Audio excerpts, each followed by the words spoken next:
seen them in films? Bronze helmets gleaming in the sun, long spears pointing like a wall of teeth, round shields locked tight as they march forward. But behind that armor were not elite warriors, not nobles. They were farmers, craftsmen. The man who baked your bread might also be the man beside you in battle. These were the Hoplites, citizen soldiers of ancient Greece. And their story isn't just about war. It's about sacrifice and the bloody foundations of what we call freedom today. There was no full-time military. If your city was under threat, if the enemy was at the gates, it wasn't someone else's job to defend it. It was yours. And fighting wasn't just a responsibility. It was an honor. Because in the Greek world, the right to fight meant the right to speak. If you stood in formation and risked your life for the polis, only then could you vote. This wasn't just about combat. This was about belonging.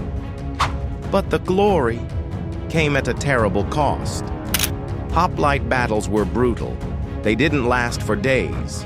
Sometimes they were over in less than an hour. But in that 1 hour, lives ended, futures vanished, and blood soaked the soil. The earth would shake, not from horses or catapults, but from hundreds of men moving as one.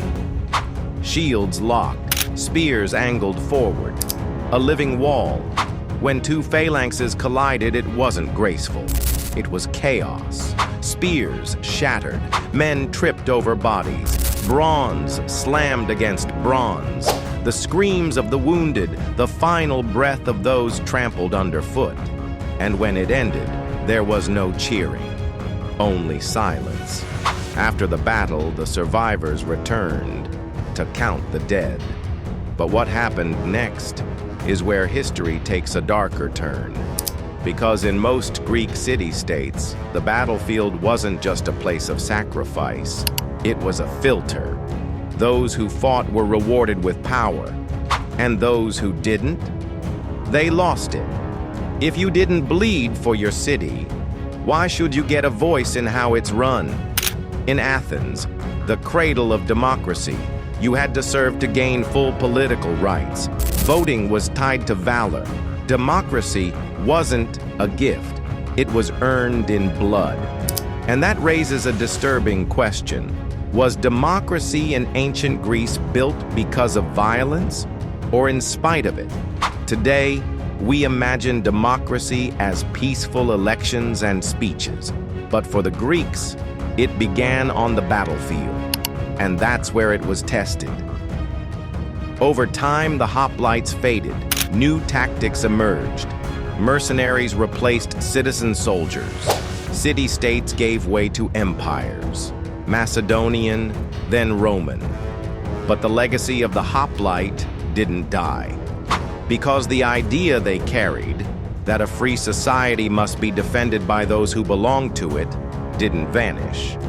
They showed the world that freedom isn't something you inherit. It's something you fight for. Not just with weapons, but with responsibility. So today, when we take pride in our right to speak, to choose, maybe we should remember the men in bronze who stood shoulder to shoulder, not just to defeat an enemy, but to become citizens. Because sometimes, the foundation of a just society isn't laid in laws or ink on paper, but in the bond between those willing to die for something bigger than themselves. Freedom wasn't free. It was heavy. It was earned. And it was carried on the arm of a hoplite.